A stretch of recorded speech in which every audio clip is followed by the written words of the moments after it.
DRDO 1958లో ఏర్పడింది. ఇది ministry of defence వారి యొక్క R&D రీసెర్చ్ అండ్ డెవలప్మెంట్, అంటే రక్షణ రంగం పైన పరిశోధన మరియు అభివృద్ధి చేసేటటువంటి, అభివృద్ధికి ఉపయోగపడే రక్షణ రంగ సాంకేతికత అభివృద్ధికి పరిశోధనకి ఉపయోగపడేటటువంటి సంస్థ.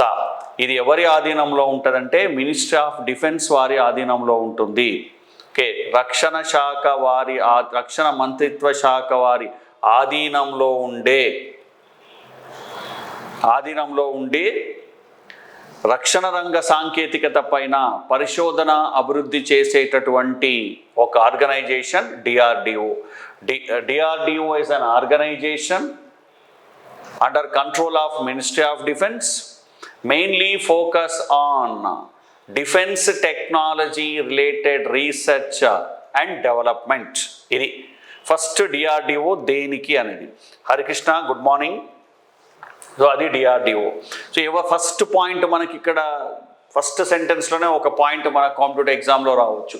ఇది ఎవరి ఆధీనంలో ఉంటుంది? ఇది ఈజీగా చెప్పేయచ్చండి, మినిస్ట్రీ ఆఫ్ డిఫెన్స్ వారి ఆధీనంలో ఉంటుంది. రెండవది హెడ్ క్వార్టర్ ఎక్కడుంది? ఢిల్లీ.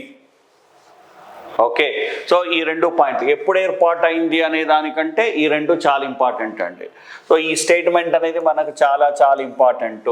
ఎవరి ఆధీనంలో, దాని వర్క్ ఏంటి అనేది దాంట్లోనే ఉంది. మరి ఈ డిఆర్డిఓకు ముందు అసలు ఏముంది అంటే, డిఆర్డిఓకు ముందు అసలు ఏమి మనకి టెక్నాలజీకి సంబంధించినటువంటి ఏవి లేవా అనేది చూద్దామండి. డిఆర్డిఓ 1958 కంటే ముందు రక్షణ రంగంలో పరిశోధన చేయడానికి 3 ఆర్గనైజేషన్స్ ఉన్నాయండి.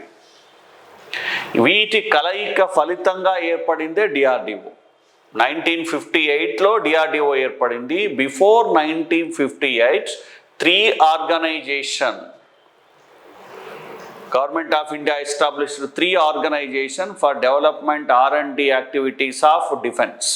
అవేంటివి అంటే డిఆర్డిఓకు ముందుండేటటువంటి సంస్థలు ఏవి, ఆర్గనైజేషన్స్ ఏవి అనేది చూద్దాం. క్వశ్చన్ ఇట్లా కూడా రావచ్చు, డిఆర్డిఓ క్రింది వేటి కలయికల వల్ల ఏర్పడింది? DRDO is amalgam of which of the following institutes, ఇట్లా అడగొచ్చు. అవి ఇక్కడ చెప్తున్నా చూడండి. సో ఈ వేటి కలయిక వల్ల ఏర్పడింది అంటే technical development establishment TDE, next director of technical development and production TDDP, next defence science organization DSO. So వీటన్నిటి ఫలితంగా మనకేం ఏర్పడింది అంటే సో డిఆర్డిఓ అనేది ఏర్పడింది.